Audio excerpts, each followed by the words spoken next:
Olá, meu nome é Marcos Diniz com IZ no final. Obrigado por vocês terem clicado aqui nesse vídeo, né? Vocês já viram aí o tema do vídeo. Então, antes de eu começar, curta o vídeo, se inscreva no canal.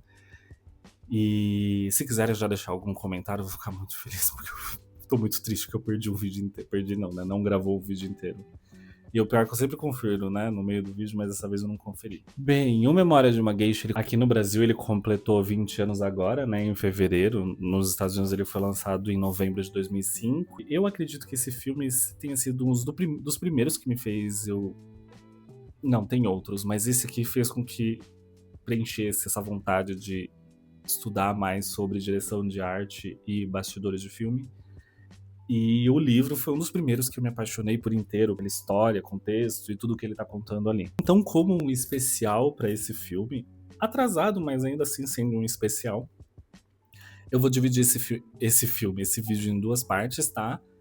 E tem um motivo para ele estar dividido em duas partes, porque proporcionalmente o quão espetacular é esse filme, o quanto ele é aclamado e ele é importante para o cinema, é o tanto de polêmicas que trouxe tanto o livro quanto o filme para a indústria do cinema. Ele é, eu acho que um marco nesses dois aspectos. E nesse primeiro eu vou falar, obviamente, sobre o filme e a produção, e no segundo vídeo eu vou falar sobre toda essa polêmica, mas eu não vou falar só de polêmica, né? Eu vou trazer um outro filme e tentar fazer uma discussão. E aqui, obviamente, a gente vai falar do que a gente mais gosta aqui nesse canal, que é de direção de arte e de produção. E esse filme, mesmo eles tendo lançado em 2005, no final de 2005, a produção dele começa logo depois do lançamento do filme, em 1998, ali pelo Steven Spielberg e outros produtores, né? Ainda sem saber quem iria fazer esse projeto, quem vai assumir ele é o Rob Marshall lá na frente, depois dele ter feito Chicago. Ele acaba sendo colocado ali como uma peça importante para que esse filme aconteça desse jeito que ele foi conduzido hoje. Hoje não, né? Em 2005. E não só ele, mas também como quase toda a equipe que trabalhou no filme Chicago vem trabalhar nesse filme também. E assim, o livro, ele é muito bom, ele foi um grande best-seller e ele é uma história contada inspirada na vida de uma geisha muito famosa ali no início, fim da Segunda Guerra Mundial, e que foi feita uma entrevista dela pelo escritor desse livro, e ele pega parte das coisas que são contadas por ela e cria essa história da Shio barra Sayuri, né? Shio criança, Sayuri quando ela se torna geisha. Então ele toma muitas aberturas poéticas para poder contar essa história e realmente distorce muita coisa dentro do que é uma cultura japonesa, do que é a cultura da geisha, exatamente para fazer uma história vendável para o público não asiático, né? E aqui eu vou falar não asiático porque esse filme é contando a história de uma cultura asiática, de uma cultura local no Japão, de uma personagem, de um ser quase místico que é a geisha dentro da cultura do Japão e do Japão em específico, né? E aqui, quando eles resolvem, ele conta essa história, e aí, quando entra a produção do filme e eles começam a tomar diversas decisões que começam a ser mais polêmicas do que a própria história que já é contada no livro, acaba realmente tendo uma cisão não dentro da produção, mas dentro do que esse filme poderia ser em relação ao que ele foi. Porque e aí a gente pode ir, né, contextualizando bem pouquinho só pra gente entrar no filme, e depois eu falo só do filme e a polêmica, né, na bifurcação aqui vai ficar pro outro vídeo. Quando o Rob Marshall entra para contar a história, então ele não quer se apegar em quase nada da cultura japonesa para poder contar essa história. Exatamente porque tem pontos dentro da cultura da geisha que não seriam entendíveis ou palatáveis para a cultura não asiática, né? Então aqui tem muita distorção ou adaptação de história, como roupa, cenário, local, comportamento. E até mesmo a própria cultura, não só da geisha, mas como da cultura asiática para poder contar essa história.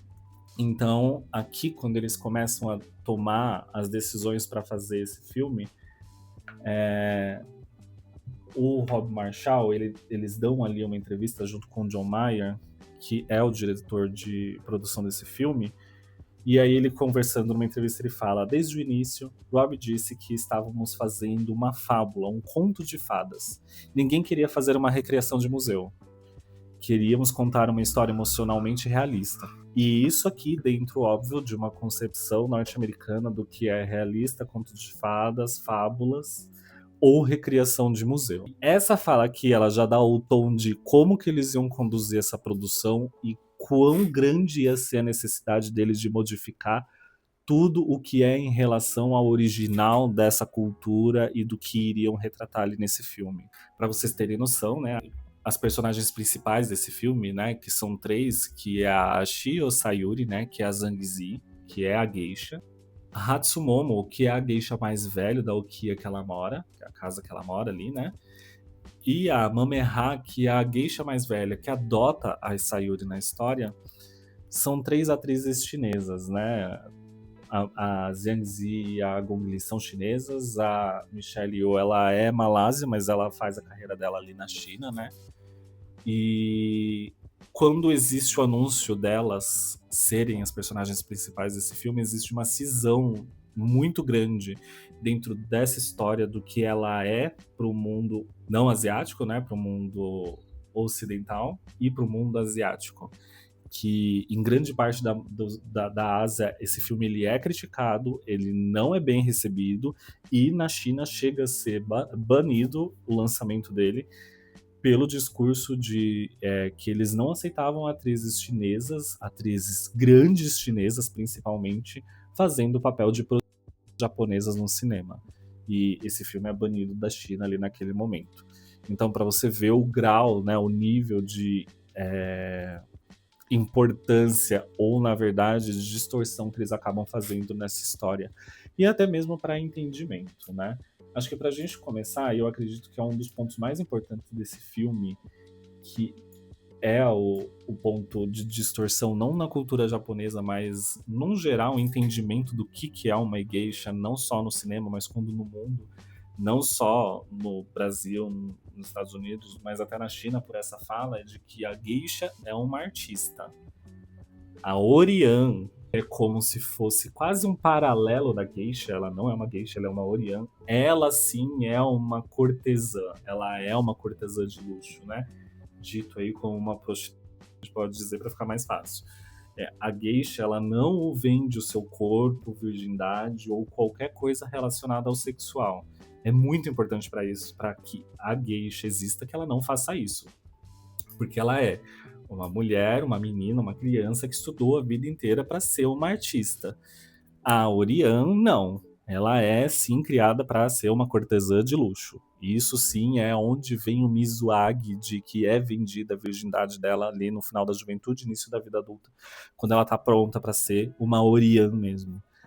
A geisha, quando ela sai de Maiko pra geisha, existe também uma ritualística ali de passagem, mas não é a venda do Mizuagi. Esses nomes se confundem ali entre um e outro, mas o que seria o Mizuagi na arte da geisha é, na realidade, a passagem dela de que ela deixa de ser uma estudante e passa a ser uma profissional, né? Uma profissional do entretenimento, como palavra dita, né? Como artista, entertainer, musicista. Ela é treinada sim para conversa e entreter as pessoas de certa forma, mas ali dentro de você estar no mesmo ambiente atendendo um cliente.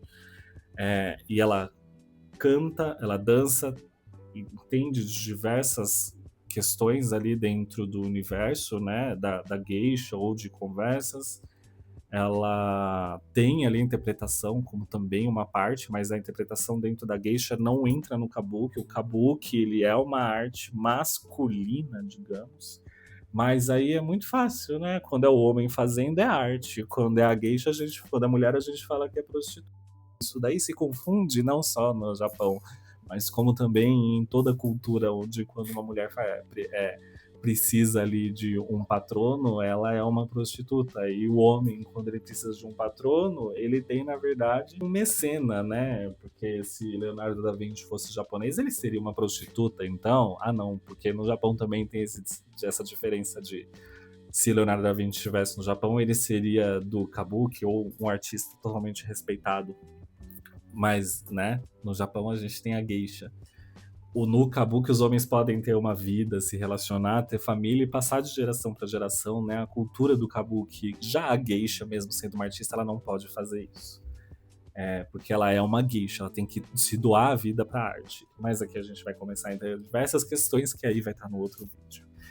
E aí, tomada todas essas alterações que eles vão fazer na história para criar esse clímax, esse tempero que o americano precisa, porque senão ele não consegue engolir nada, né? Para ele fica muito seco, engolir qualquer coisa que não esteja adaptado para o paladar dele.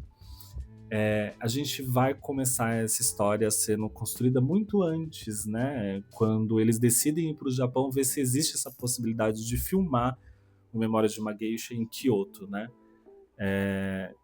Chegando lá, obviamente, né? Kyoto 2006, nos anos 2000 não é o Kyoto de 1930, né? Chegam lá e se surpreendem que o Japão é moderno e descobrem que não vão poder filmar em Kyoto, né? É uma Kyoto muito moderna porque eles queriam em uma Japão de 1930. Então eles decidem fazer uma coleta gigante de informações, objetos e materiais até que eles podem utilizar no cenário. Grande parte da construção, de tudo que está lá, foi trazido realmente do Japão. E aí eles me constroem uma cidade em São Francisco.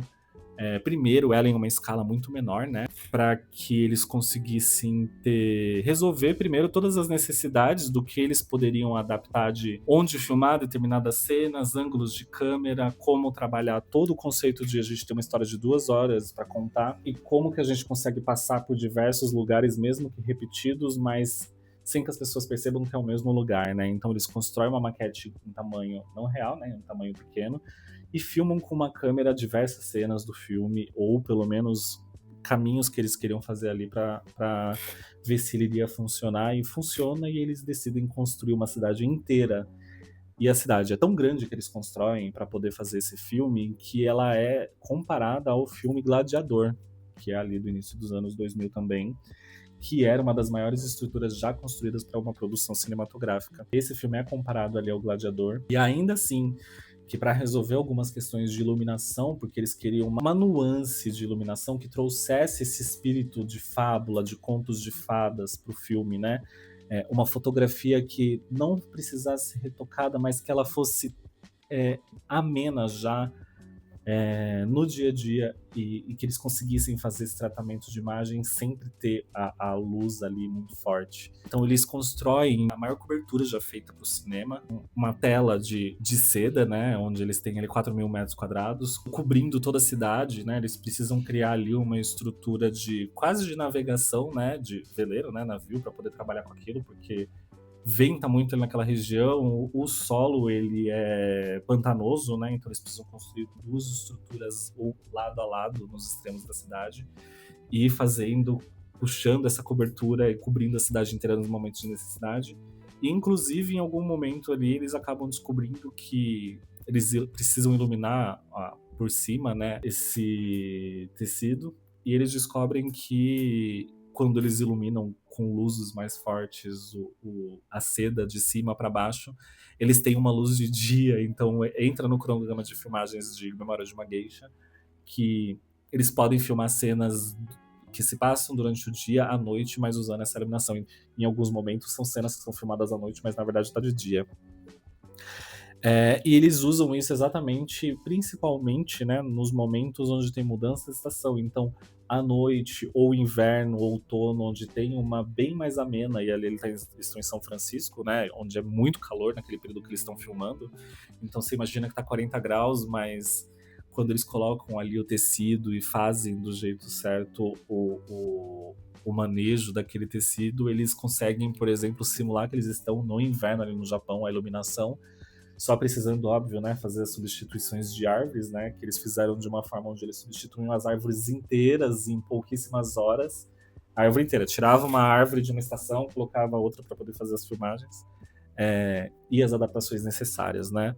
Então, eles trazem do Japão, né, para essa construção dessa cidade, né, eles sobem 40 casas japonesas ao estilo japonês, né. Como eles queriam não uma realidade, mas sim algo que realmente remetesse a um exagero mesmo, eles colocam elementos que eles conseguem diferentes e que provavelmente não estariam ali naquele lugar, que são retirados mesmo do Japão. Então eles trazem muitas fotos de coisas que eles, de ornamentos que são usados em lugares não convencionais e objetos também, né?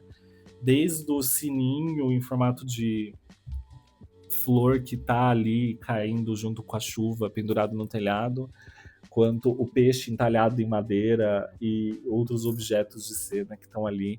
Tudo aquilo vem do Japão e eles montam num cenário para fazer essa construção poluído, né? E quase de contos de fadas mesmo, que a gente poderia, sei lá, em um determinado momento até comparar que a gente está numa vila alemã do filme, ou em uma vila italiana do filme Pinóquio, quando a gente vê aquelas coisas exageradas, né? Aqui eles fazem a mesma coisa, eles exageram o Japão dentro daquela pequena cidade que eles constroem para o filme. Além disso, né, quando a gente tem a passagem de tempo da Shio dentro daquele lugar onde ela chega, existe uma necessidade de trazer aquela personagem de uma forma muito sombria no começo, que é a história dela, né? É uma história muito triste, a criança que está sendo vendida pelos pais para uma escola de geishas, né? Porque eles não têm como manter. E aí ali a gente tem todas as cenas filmadas em boa parte do começo do filme, em cenas noturnas, né? Então a gente tem aquela escuridão em todos os ambientes, tudo fechado, tudo muito claustrofóbico para ela e proposital, né? Onde a gente tem os painéis de passagem de iluminação, né? De ambientes ali que normalmente são as tramas de madeira e o painel em papel. Eles decidem fechar todos esses painéis, né? Com madeira. E deixar os ambientes fechados para ser mais claustrofóbico, e conforme vai passando o tempo, ela vai se acostumando, vai se soltando mais durante aquela estadia dela naquele lugar, até criando confiança com o geisha, como pessoa mesmo. Esses ambientes sendo trocados e abertos aos poucos para que eles recebam cada vez mais iluminação, trocando o painel fechado por algo mais translúcido, até vidro, para poder ter mais passagem de luz e aí ter assim como se fosse aquela personagem mais confortável naquele lugar. Além dessa transformação de ambiente, né, a gente tem aqui, eu acho que um dos pontos mais importantes para diferenciar, e que aqui entra não só nesse quesito, mas em alguns outros, a adaptação de ambientes para poder fazer para poder contar essa história, né? Tanto a maquiagem de uma geisha quanto as roupas delas e o cabelo são em um formato obviamente diferente do que é utilizado no filme. Aqui em um processo de teste de câmera eles precisam exagerar tanto as roupas como clarear um pouco a maquiagem e trazer mais ornamentos para ela, né? Não mais ornamento, mais vivez para aquela cara branca, né, que é da geisha tão conhecida. E um pouco mais de volume para o cabelo da geisha, exatamente para ele fazer mais sentido dentro de uma câmera, para não ser uma coisa tão apagada ou tão minúscula quanto eles queriam, né? Eles precisam que essa personagem seja destoe das outras personagens que estão dentro daquele ambiente. Então eles aumentam o tamanho das roupas, tanto o comprimento quanto o tamanho do obi, né, do laço ali da geisha.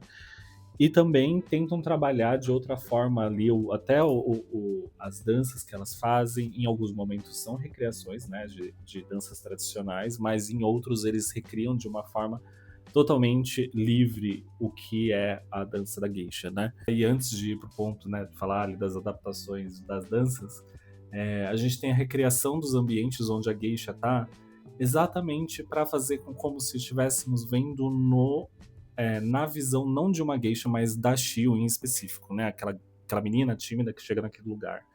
Então, durante muitos momentos do filme, a gente tem uma filmagem que ela é feita da altura da geisha. Então, a gente vê o filme como se a gente tivesse ajoelhado assistindo ele ali de um canto da sala. Grande parte dos cenários eles foram construídos em escala real, né, contado ali em tatames das casas japonesas, e as filmagens eram feitas por cima, né, fazendo a câmera do ângulo de cima e chegando bem próximo do chão ali para poder fazer essa filmagem. Já está em um momento do filme onde vai ter ali a venda do Mizuagi dela, e eles querem, de certa forma, fazer com que ela seja importante para que eles vendam aquilo por um valor muito alto, né? E aí a gente tem aqui uma segunda modificação que eu acredito que seja muito importante e muito grande ali pro filme, junto, lado a lado ali com o que é o Mizuagi, né, dentro do filme, que é a dança da geisha, onde seria com certeza de uma forma totalmente diferente dali, mas eles falam que eles tomam total liberdade e se inspiram na dança Butô japonesa, que ela é uma dança que foi ali criada no pós-guerra, e se inspiraram um pouco também dentro do teatro kabuki para ser uma dança realmente muito mais explosiva em todos os sentidos, tanto no trabalho de iluminação, roupa, maquiagem, cabelo e até a música que é usada ali. A dança Butô ela vem ali do pós Segunda Guerra Mundial para falar sobre o sofrimento do Japão e daquelas pessoas que estão naquele lugar. É uma dança muito intensa, com quase um industrial ali, a música e aquelas contorções corporais que acontecem na apresentação dela estão muito dentro do Butô. E eles tomam essa liberdade exatamente porque eles precisavam de um ponto de dança e eles queriam fazer isso também porque eles tinham vindo de um musicalzinho meio famoso ali que é o Chicago, que eles queriam encaixar alguma cena de dança extravagante ali e esse foi o momento que eles encontraram. Eu acho isso aqui o de menos, tá? Eu acho maravilhosa essa modificação. E apesar de a gente estar contando uma história que deveria ser fiel à história e tudo mais, os japoneses eles não têm esse apego tão grande com kimono, maquiagem e tudo mais, até porque se você vai para o Japão você tem a venda disso daí para pessoas, né? Você tem a desconstrução desses objetos que seriam tradicionais exatamente para ser consumidos dentro de um mercado consumível, né? E eles não têm problema disso. E aí depois a gente tem a modificação de todos esses lugares, né? Quando a gente chega no terceiro ato do filme e vem a Segunda Guerra Mundial e a invasão americana ali logo depois do fim dela, a gente tem a modificação de todos os ambientes, que a gente vê uma ocidentalização muito grande dos cenários, né? Então a gente tem muito mais luminosos. A gente tem aqui, de forma bem descarada, a transformação da geisha em uma Orian e sendo tratada como geisha, né? Para que ela satisfaça o desejo daquele olhar, né, ocidental que tá vendo o exótico diferente, mas que na verdade não é uma geisha, não é uma Orian, é só uma mulher, tanto tem até essa fala no filme, né? De qualquer pessoa pode ser uma geisha agora. E também trazendo ali muitos ornamentos, muita diferença do que é tratado ali dentro do tradicional e é destruído e reconstruído de outra forma, né? Isso não só nos cenários, mas as personagens também, né? Acredito que a história que ronda, mesmo que seja o romance ali dos dois, eu acho que todo esse outro é muito mais interessante do que o romance que existe ali, quase platônico entre o presidente, que é feito pelo Ken Watanabe, né, pela Sayuri. E aí a gente tem o fim da história, na verdade, com o encontro desses dois ali, mas de uma forma, acredito que muito melhor, né? Eu acho que acabar o filme nesse momento, dessa forma, é muito importante para que o filme perdure até hoje, sem ter envelhecido tanto quanto muitos outros filmes desse período envelheceram. Mesmo que ignorando todos os problemas e todas as coisas que são muito contraditórios nesse filme e que, né, afetam algumas culturas de uma forma, esse filme ele continua sendo muito bom, muito coeso e muito bem feito em comparação a outras produções daquela época. Talvez se eles tivessem terminado igual ao filme, né, que existe ali um apêndice onde ele reencontra o entrevistador, né, encontra a Sayuri muitos anos depois, ela já mora nos Estados Unidos, tá ali próximo de 97, né, a história onde se passa o livro, a história onde, na época que o livro é lançado, e aí ela vai contar um pós dela ali, né, depois de que ela encontra o presidente e tudo mais, e aí se tivesse esse trecho, com certeza o filme teria ficado datado, mas como ele para ali num pós-guerra, ele não envelhece, né? Eu acredito que esse filme ele vai perdurar durante muito tempo com essa qualidade que ele tem ainda hoje, mesmo ele tendo todas essas contradições, inclusive a contradição, né, que ela é bem dúbia dentro do próprio filme, que é a do Miyazaki, né, que a todo momento retomando um pouquinho desse assunto, né, que a todo momento em que aparece a geisha ou que é falado sobre o que ela faz, sobre quem ela é, sobre o que nós somos, o que é a geisha, que eles explicam ali a todo momento, tanto para Shio, para ela entender o que é uma geisha, quanto para mostrar para ela o que outras são e o que ela não deve ser, né? Ou questionando atitudes de alguma da Hatsumomo, por exemplo, de que a Hatsumomo ela não pode se vender o corpo dela porque ela é uma geisha, ela é uma artista e ela tem um relacionamento ali meio que com um rapaz que a Shio tem que se dedicar porque a geisha é um papel importante dentro do Japão, ela é uma artista, ela é uma peça importante, ela é quem traz é a conciliação, né, estando ali em reuniões com pessoas importantes, conversando, entretendo, então ela tá em pontos-chave da cultura japonesa, e também sendo uma artista, né, sabendo tocar, sabendo cantar, interpretar, dançar, e tudo isso sendo muito importante, mas aí em um determinado momento do filme eles falam: "Não, mas espera aí, você vai vender a sua virgindade", né, então tudo que é contado durante o filme inteiro, em um momento eles jogam no lixo, falam: "Ó, tudo isso só pra trazer o palatável pro americano, né? Que gosta da história de uma linda mulher enfiada em qualquer lugar e aí eles transformam uma coisa que não tem nada a ver com isso em um estereótipo que infelizmente acaba sendo levantado e mantido durante muitos anos sobre o que é uma geisha.